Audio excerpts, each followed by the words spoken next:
Timing is a funny thing. We just posted this video. Look at these characters, and look how cool they look smoking.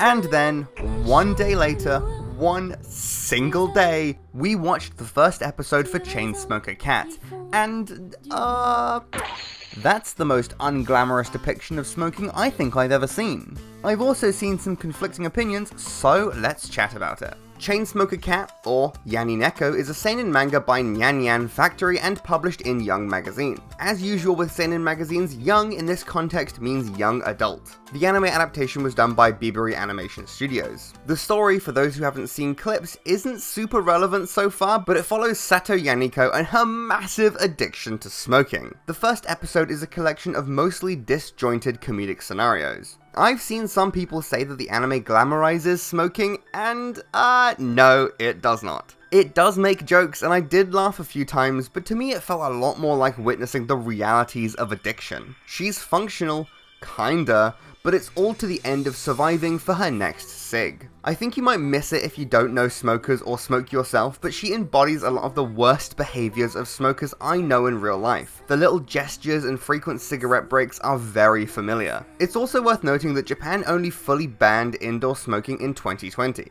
Not that that matters to our girl Yaniko. She is also very clearly depressed or struggling with her mental health in some way. There's a specific handling of it that's very reminiscent of someone who fell through the cracks. There's a scene where she gets overwhelmed in wanting to clean that is very much a lack of executive function. To me, she reads as a person who lacked support and gave up on herself. This is an insane leap, but it's very similar to the lyrics for Dumb Song by AJR, though Yaniko lacks the introspection for lines like, "You said with certainty, I may be the dumbest person that you've ever seen.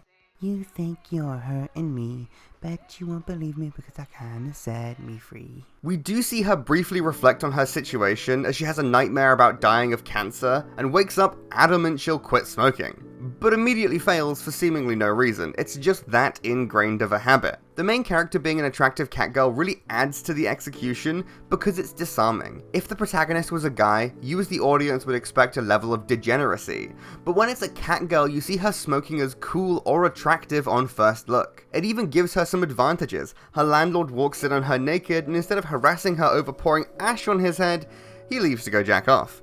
And that's the trap, because it seems like there's no level she won't stoop to. It acts as a gentle tempering to the awful situation she's in. Not just the negative effects of addiction, but the financial insecurity and not so subtle oppression. A lot of this overlaps. She experiences racism while working as a cleaner and acts out, costing her the work and money. There's something fascinating about this human woman caring about a vase that uses imagery of a cat person, but insulting and demeaning a real cat girl for being a disgusting beast. She gets a job that's in a no-smoking site, and her addiction is severe enough that she can't go that long without smoking. Again, we see all these workers are hired from this Anthro agency as day laborers, while the full-time staff are all human. It's only just started airing, but I feel like all the other catgirls will have different addictions/coping mechanisms. Like this one is addicted to narcotics, and this one has anger issues. I wonder how it will tie into the racism against catgirls. We already learned that if you're born to two beastkin parents, you don't automatically get a surname. And speaking of names, the main characters are just their addiction and then Neko, with the ne dropped sometimes. Yanni Neko is Yanni, meaning tobacco, Yaku is narcotics, and Imo is an abbreviation for Imoto, little sister. I can see with it being a gag manga, and thus stuck in that eternal loop of erasing character growth, or taking it very slow. But since the manga chapters are quite short, there's a lot for the anime to pull on to build on something larger and more coherent. They're already mixing and matching the order of the chapters and elaborating on them a little, so that's a good sign. One complaint I've seen of the anime is the nudity, which amounts to some surprisingly tasteful side boob and a few ass shots. But it's barely fan service and just how a trashy woman who lives alone would act. That, and the toilet humor, actually makes me think of Great Teacher Onizuka. Like, you see about as much of him in the OP as you do Yaniko in this scene. The other complaint is her lack of body hair. And I do agree with that one. She's bad at looking after herself, but no bush or armpit hair can be seen. It's interesting she's a lot less sexualized than the manga design, the anime opting for a more oversized unisex shirt than the tighter lower cut one in these panels. The reaction to this anime really brings to mind the saying, art should disturb the comfortable and comfort the disturbed. There's a relatableness in her behaviour that I think a lot of people will find comfort in. If it was less crass, then it wouldn't work quite as well.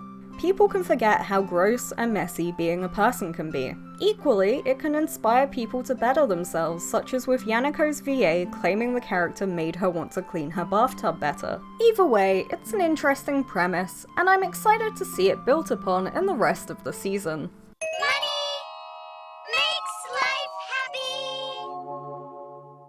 This video is sponsored by the Merry Kiwi Patreon. Check it out if you want to support the channel. Thank you for watching, don't forget to like and subscribe, and I will hopefully see you in the next video. Bye!